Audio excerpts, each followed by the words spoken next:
Hello, folks. Welcome to our series on personal growth and development. And today we explore the powerful ways we can practice meditation. Now, meditation has many health and spiritual benefits, as we know, and it has been practiced throughout the ages. Let's just talk about that.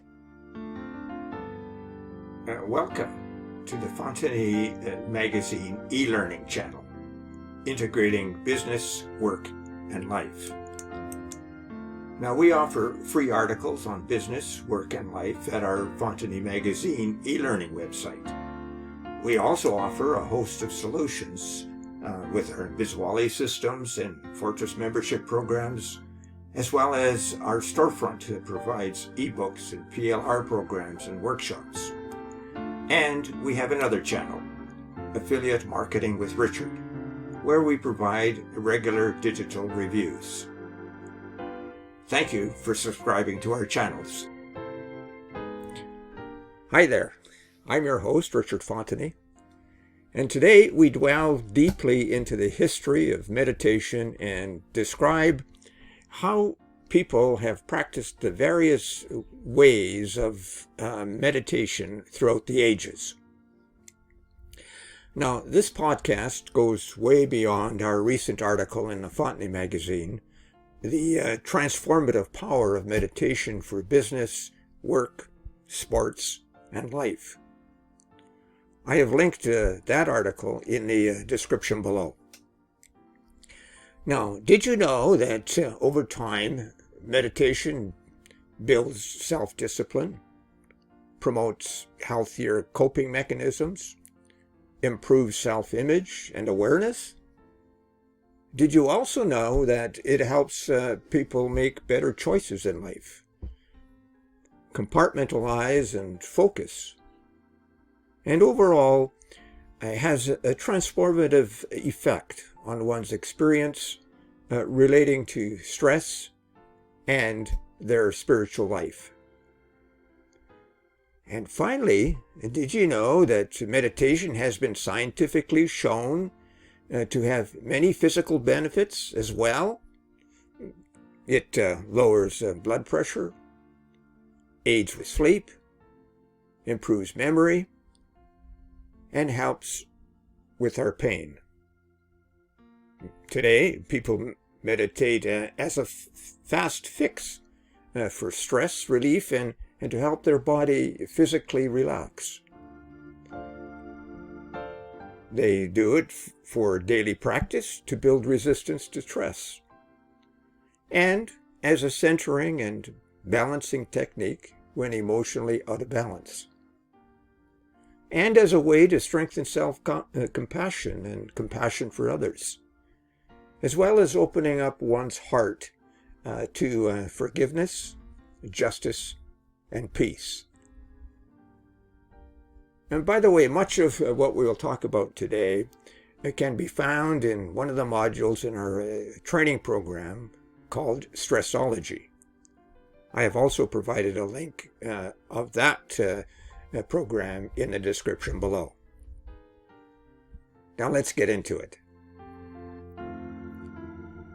Although there is a resurgence in the practice of meditation over the past several years, meditation has been a practice for millions of people for thousands of years. It traces back over 4,000 years to ancient India, where in 1500 BC, the healing arts were summarized in the Vedas text. These texts were written to teach people about enlightenment and a way of life. It was built on greater understanding of the self and the world around them, and to live their lives in peaceful ways that benefits themselves and others. It is linked to Buddhist teachings as a spiritual practice, both then and now. Buddha's followers could study and teach others how to clear the mind and focus on the present. It is found in the Bible. The Old Testament calls people to meditate on God's attributes and actions and to meditate on Scripture. In the New Testament, Jesus often went off to the desert to pray and meditate, and Paul talks about the need to renew our mind.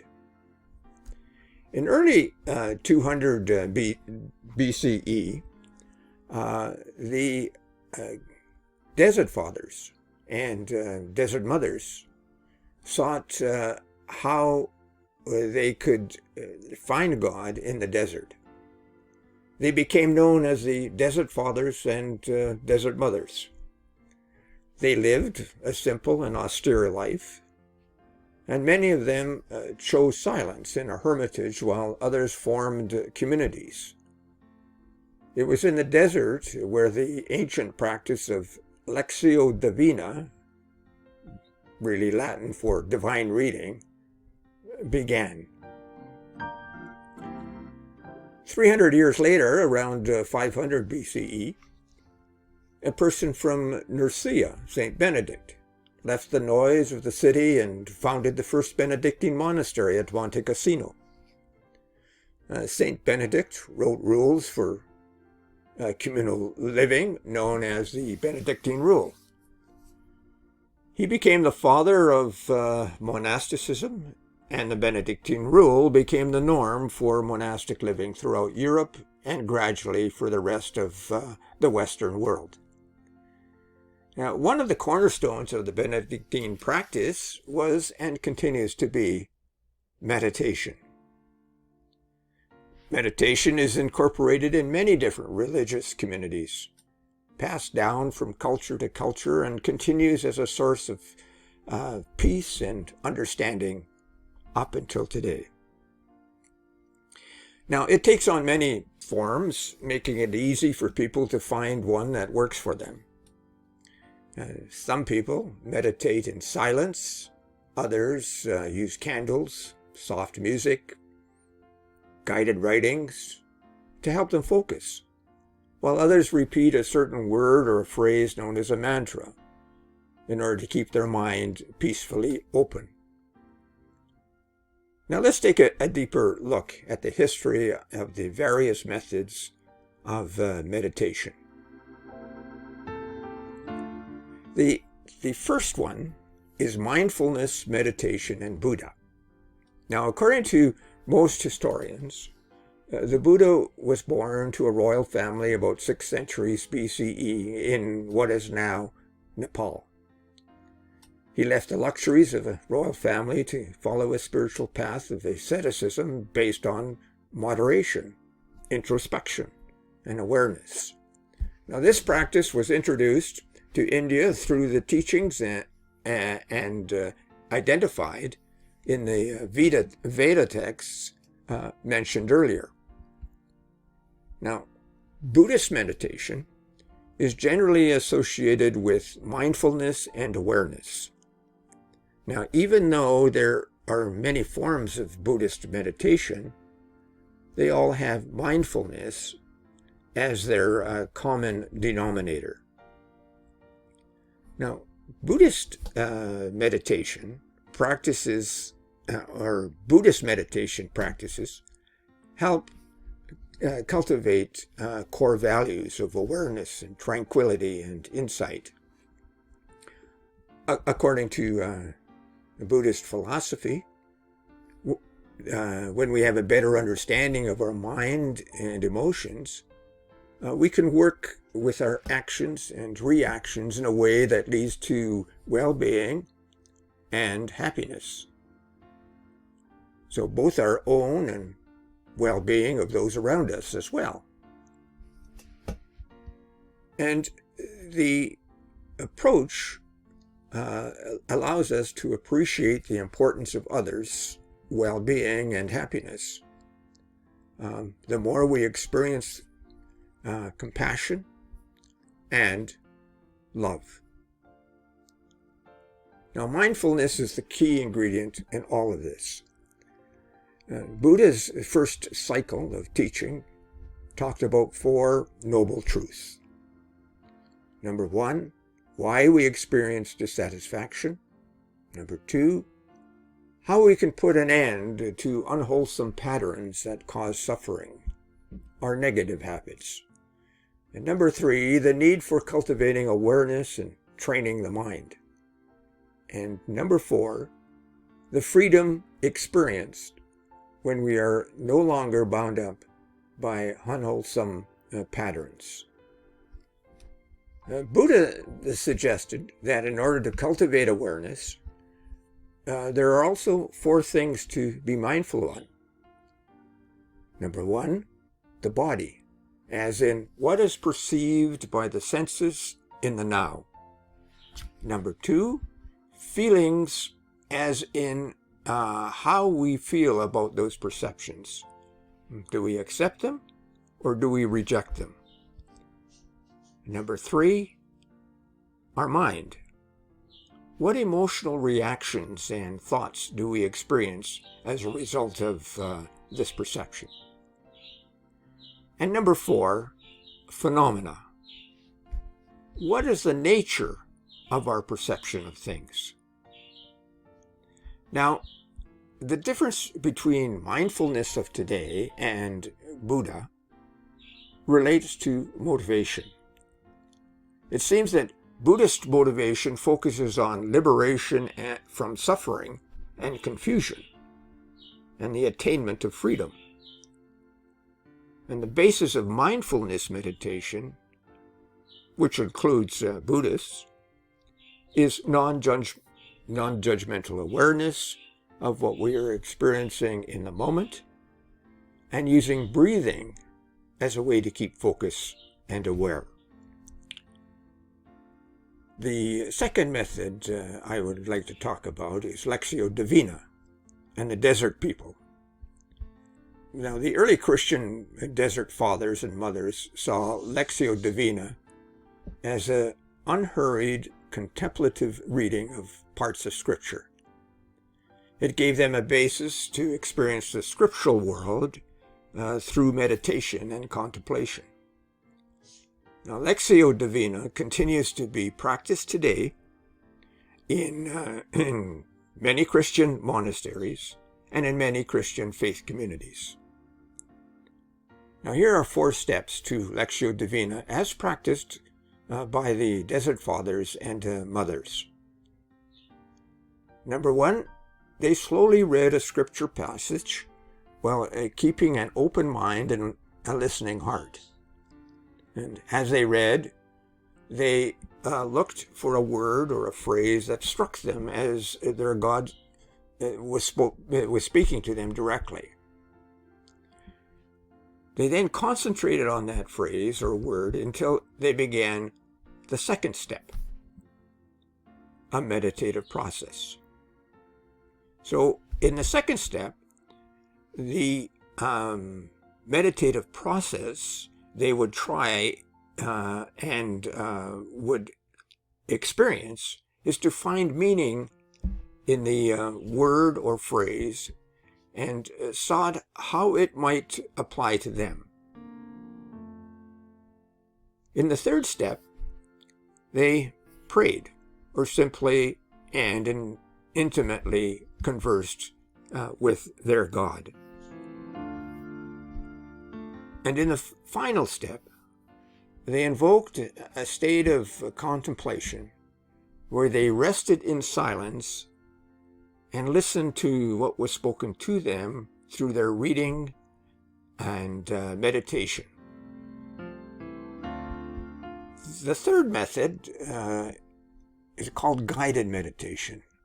Now, guided meditation is a method whereby people enter into a story, keeping their sense of smell, sight, and sounds, and touch, and keeping all of those senses alert. The spiritual exercises of Ignatius of Loyola, for instance, uses this type of mental imagery of knowing the teachings of Jesus more intimately and loving him more deeply. Now, here's how the practice of guided meditation works. You take a story from the New Testament as an example. a scene of Jesus teaching by the Sea of Galilee. Imagine you were in the scene and saw the large crowd surrounding the teacher, heard the rippling of the water on the shoreline and the words of Jesus, smelt the freshly caught fish, and touched some of the people standing beside you. And from this scene, draw out a lesson and apply it to yourself. Now, this method is sometimes called guided imagery or visualization, whereby you form a mental image of the places and situations that you find relaxing and meaningful to you. And oftentimes, a teacher would guide the students through this process, or through the process of imagining this event. The fourth method I would like to talk about is called japa. Now, the japa method of meditation has its roots in Hinduism. Those who practice the japa method are encouraged to seek silence, concentrate on the space between two words, and recite a mantra. It goes something like this. Picture a sentence or a phrase such as, love your neighbor as yourself. Repeat that phrase. Love your neighbor as yourself. And while repeating it, drop off the end word, yourself. And then slowly repeat the phrase and gradually drop off a word until you arrive at actually the remaining two words, love your. Then separate the two words and move into the space between the words. Let the words love and your become the bookends for the space. Now, during the process of getting into this space, repeat a simple mantra. For example, love or Maranatha, either softly or out loud, or silently within your mind. Now, the japa technique is particularly helpful if you wanted to take a 3-minute to a 5-minute break from your work or when waiting for someone.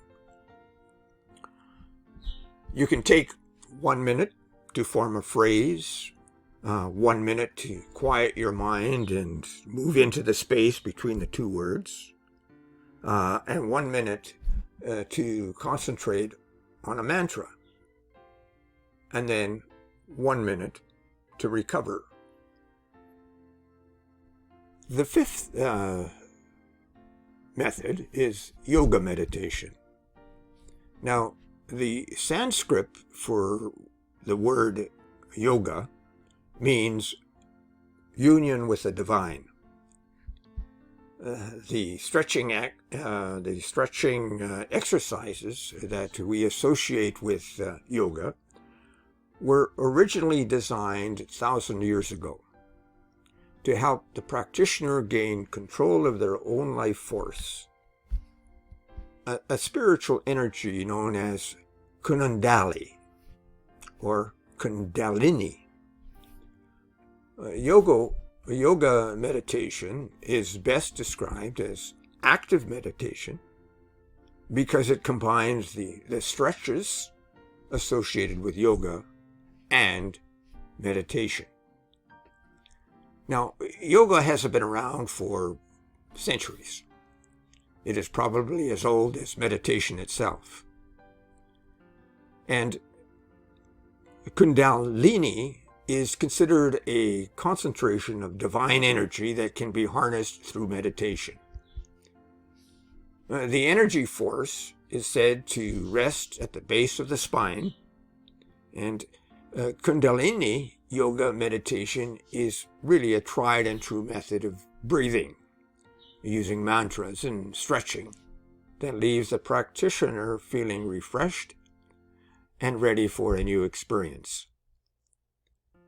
Now, the intent of this meditation method is to calm the mind and our spirit while feeling a need for the body to stay moving and productive.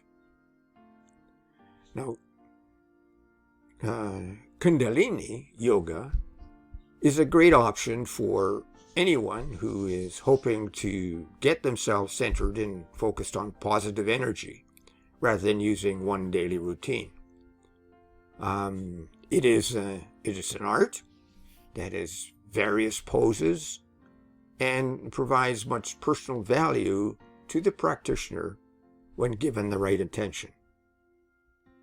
And now the poses for Kundalini yoga include the familiar lotus position, as well as 4 other positions, which we'll not go into here, but you can find them in the Stressology program that I mentioned earlier.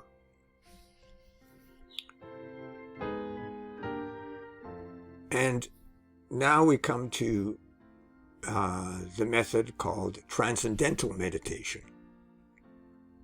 Now, Transcendental Meditation is simple, and it's really a natural technique and resembles the stereotypical understanding of meditation.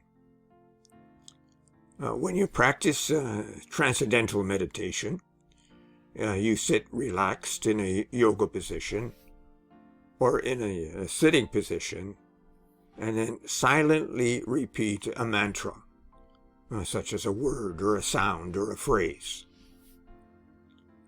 Now, this form of meditation may allow your body to settle into a state of profound rest and relaxation, permitting your mind to find a state of inner peace without needing to use concentration or effort. And the final method that I want to talk about today is called centering prayer. Now, this method of meditation is often used by Christians as a path to silent prayer, known as contemplative and listening prayer. A form of prayer in which God's presence is sought deep within oneself. And centering prayer combines a relationship with God as love and a discipline to foster that relationship. It usually includes sitting comfortably and silently with eyes closed and introducing a sacred word such as the ancient Christian greeting, Maranatha. And that's basically the word that I use, Maranatha, meaning the Lord comes. Now, this word is said silently, gently, faithfully, and simply. So there you have it, folks. We have just described 7 methods of meditation. But try them out and find out which one fits with your lifestyle. I practice 4 of them depending on my mood at the moment. That is Lectio Divina, the guided one, Japa, and centering prayer. Remember, the one you choose has 4 really basic practices or principles. Number 1, find a comfortable position. Sit in a comfortable chair or on the ground, cross-legged. Relax while you're still staying awake. And keep your back straight and your feet on the floor. Or if you're in a sitting position, in the lotus position. Then gently close your eyes. And number 3, clear the mind of distractions. Now, this is the part of meditation that is most difficult and cause a lot of people frustration and why they leave the meditative practice. You know, meditation really requires discipline and letting go. It is essentially about moving out of our egotistical comfort zone and letting go and flowing with inner energy and peace. And then number 4, continue. That's it, really. Keep letting go of any thoughts that may pop into your mind. The quiet spaces between the thoughts will become longer, and they will become more frequent the longer that you practice meditation. And there is no doubt you will be distracted during meditation.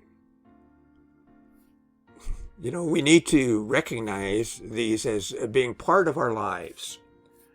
The Buddha calls these distractions monkeys vying for our attention. Hence the phrase, the monkey mind. By recognizing the distractions, we give ourselves permission to remove them and get back to focus. Basically, we are disciplining our mind to focus by silencing it through breathing and relaxing our body. Another way to deal with distractions is to concentrate on a single object, like a flower or a spot on the floor, and then gradually distractions will be abated.